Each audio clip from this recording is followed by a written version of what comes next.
Before he was killed in a U.S. drone strike, Iranian General Qassim Suleimani was showing up everywhere. In Aleppo, Baghdad, Beirut, with Iran's leader, with Iraq's former prime minister. It wasn't always this way. For years, Suleimani was an under-the-radar operator in the Middle East. He ran an elite military unit called the Quds Force. It's an arm of Iran's Revolutionary Guard Corps that works to expand Iran's influence in the Middle East using covert military and intelligence tactics. But in 2014, things started to change. The elusive commander was spotted in the public eye more often. We started seeing him with militias, on battlefields, at funerals. He even had his own Instagram. We combed through hundreds of images and videos, many of them propaganda, from Suleimani's early military days to his recent stint as a social media sensation. These appearances help paint a more complete picture of how the Quds Force operates, through a network of proxy forces or local militias, along a key corridor that Iran calls the Axis of Resistance. It stretches through Iraq and Syria to Lebanon.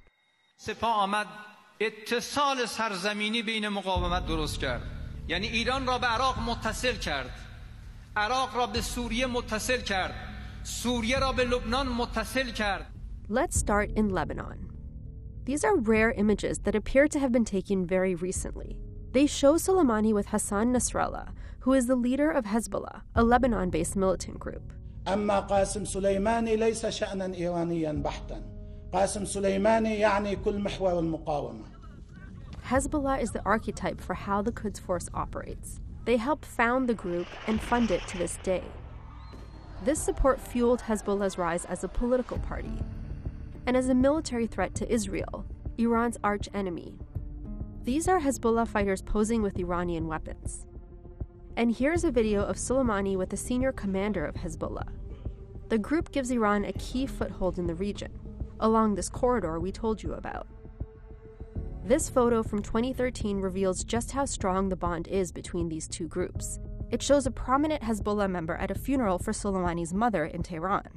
2 years later, that Hezbollah member died, and Suleimani himself made the trip to Beirut to pay his respects. He's seen here praying at his grave.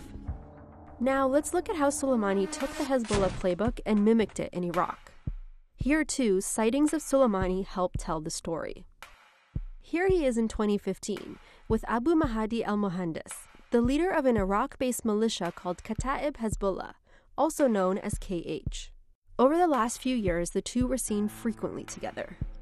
And the bond is strong here, too, judging by this propaganda video.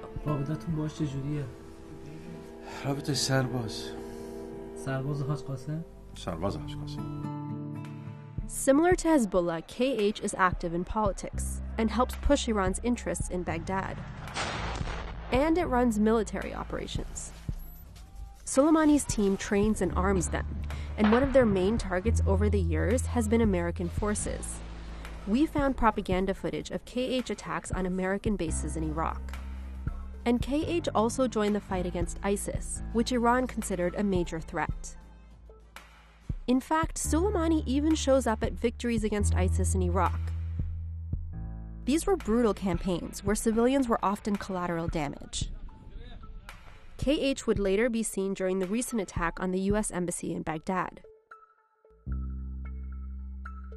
That episode led up to Suleimani's killing, and the other senior commander to die in the attack was none other than KH's leader, Abu Mahdi al-Mohandes.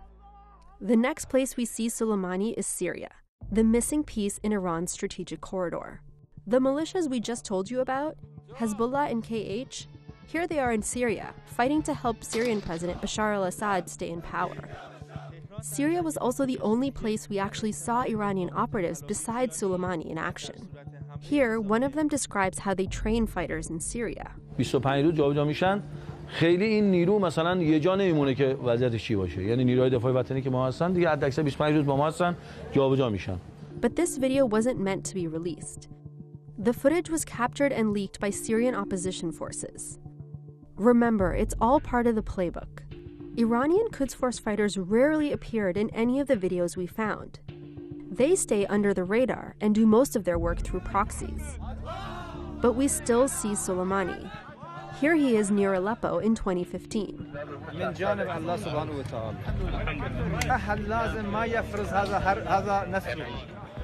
The eventual fall of Aleppo became a key turning point for Assad, with devastating consequences for civilians. One big winner in all this bloodshed was Iran, which kept its foothold in Syria. There's another place on the map, Yemen, where Iran is active, but we don't see Suleimani here. Why? Because Iran doesn't want to be linked directly to the conflict. We do see other clues. These are Iranian weapons being used by a group called the Houthis. They're fighting against forces backed by Iran's great rival, Saudi Arabia. And Suleimani's lack of public profile here tells us one final thing about the Quds Force. Controlling whether they come out of or remain in the shadows is all part of their game.